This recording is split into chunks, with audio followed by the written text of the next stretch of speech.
வணக்கம். தினமலர்.com மாலை 4 மணி செய்திகள். முக்கிய நிகழ்வுகள்.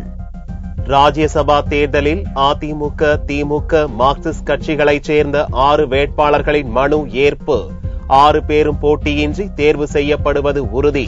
மும்பை அருகே டீசல் லாரியுடன் சொகுசு பஸ் மோதல். தீயில் கருகி 8 பேர் பரிதாப சாவு.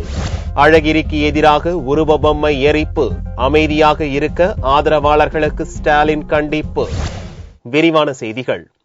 ராஜ்யசபா தேர்தலில் 2 சுயேட்சைகளின் வேட்பு மனுக்கள் நிராகரிக்கப்பட்டுள்ள நிலையில் அதிமுக அணி வேட்பாளர்கள் 5 பேருடன் திமுக வேட்பாளரின் வெற்றியும் உறுதியாகியுள்ளது. தமிழகத்திலிருந்து ராஜ்யசபாவில் காலியாக உள்ள 6 இடங்களுக்கான வேட்புமனு தாக்கல் ஜனவரி 21ஆம் தேதி துவங்கியது. முதல் நாளன்றே திமுக சார்பில் திருச்சி சிவா வேட்புமனு தாக்கல் செய்தார். திங்களன்று 27ஆம் தேதி அதிமுக வேட்பாளர்கள் சசிகலா புஷ்பா, விஜிலா சத்யானந்த், முத்துக்கருப்பன், செல்வராஜ் ஆகியோரும், அதிமுக ஆதரவுடன் மார்க்சிஸ்ட் கம்யூனிஸ்ட் கட்சி வேட்பாளராக டி.கே. ரங்கராஜனும் முதல்வர் ஜெயலலிதா முன்னிலையில் வேட்புமனு தாக்கல் செய்தனர்.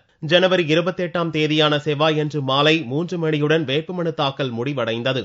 இந்நிலையில் சட்டசபை செயலாளரும் ராஜ்யசபா தேர்தல் அதிகாரியுமான ஜமாலுதீன் புதனன்று ஒரு அறிவிப்பை வெளியிட்டார். ராஜ்யசபா தேர்தலுக்கான வேட்புமனுக்கள் பரிசீலனையில் மொத்தம் பெறப்பட்ட மாற்று மனுக்கள் உள்ளிட்ட 11 மனுக்களில் 6 வேட்பாளர்கள் மனு ஏற்றுக்கொள்ளப்பட்டதாகவும், பத்மராஜன் மற்றும் ஸ்ரீராமச்சந்திரன் எனும் 2 சுயேட்சைகளின் மனுக்கள் நிராகரிக்கப்பட்டதாகவும் அறிவிக்கப்பட்டுள்ளது. இதன்படி அதிமுகவின் சசிகலா புஷ்பா, செல்வராஜ், முத்துக்கருப்பன், விஜிலா சத்யானந்த், திமுகவின் திருச்சி சிவா, மார்க்சிஸ்ட் கம்யூனிஸ்ட் கட்சியின் ரங்கராஜன் ஆகியோரது வேட்புமனுக்கள் ஏற்றுக்கொள்ளப்பட்டுள்ளன.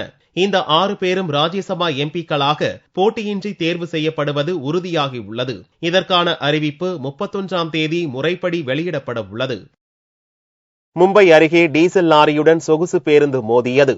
2 வாகனங்களும் தீப்பிடித்து எரிந்ததில் 8 பயணிகள் உடல் கருகி இறந்தனர். மகாராஷ்டிர மாநிலம் புனேயிலிருந்து குஜராத்தில் உள்ள ஆமதாபாத்துக்கு சொகுசு பேருந்து சென்று கொண்டிருந்தது. தானே மாவட்டத்தில் உள்ள குடே கிராமத்தில் மும்பை ஆமதாபாத் நெடுஞ்சாலையில் புதன் அதிகாலை 2 மணி அளவில் சென்று கொண்டிருந்த போது டீசல் டேங்கர் லாரி மீது மோதி ஒரு கார் மீதும் பேருந்து மோதியது. மோதிய வேகத்தில் பேருந்தும் லாரியும் காரும் தீப்பிடித்து எரிந்தன. தீயணைப்பு வண்டிகள் வருவதற்கு முன் 3 வாகனங்களும் முற்றிலும் எரிந்து நாசமாகின. இந்த பயங்கர விபத்தில் பேருந்தில் இருந்த 8 பயணிகள் உடல் கருகி இறந்தனர். 15க்கும் மேற்பட்டவர்கள் பலத்த தீக்காயத்துடன் मनोर மருத்துவமனையில் அனுமதிக்கப்பட்டுள்ளனர். 2:45 के पहले ये एक्सीडेंट हुआ है. मनोर से कुछ 10 किलोमीटर के डिस्टेंस पे एक टैंकर को पीछे से लग्जरी बस ने स्लीपर कोच ठोक दिया. लग्जरी बस को और एक वर्ना कार ने ठोका और उसमें आग लगी टैंकर को, जिसमें टैंकर, लग्जरी बस और वर्ना तीनों जल गए. கடந்த அக்டோபர் 30ஆம் தேதி ஆந்திராவில் வால்வோ பஸ் தீப்பிடித்து 45 பயணிகள் பலியானார்கள். நவம்பர் 14ஆம் தேதி கர்நாடக மாநிலத்தில் வால்வோ பஸ் தீப்பிடித்து 7 பேர் இறந்தது குறிப்பிடத்தக்கது. ஸ்டாலின் அழகிரி கோஷ்டி மோதல் தென் மாவட்டங்களில் உச்சகட்டத்தை எட்டியுள்ளது. அழகிரியின் உருவ பொம்மையை எரிப்பு போராட்டங்களால் தென் மாவட்டங்களில் பதட்டம் ஏற்பட்டுள்ளது.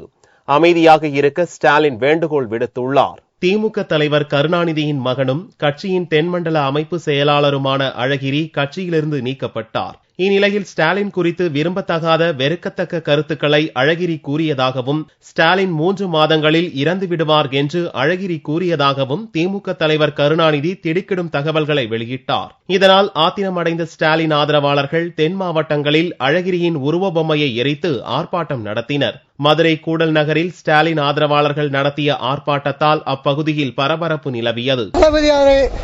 எதிர்த்தும் வன்முறை போஸ்டுகளை ஒட்டிய அழகிரி மீதும் நடவடிக்கை எடுத்த தலைவர் கலைஞர் அவர்களுக்கு நன்றி. அழகிரி கட்சியை விட்டு ஒழுங்கிற்கும்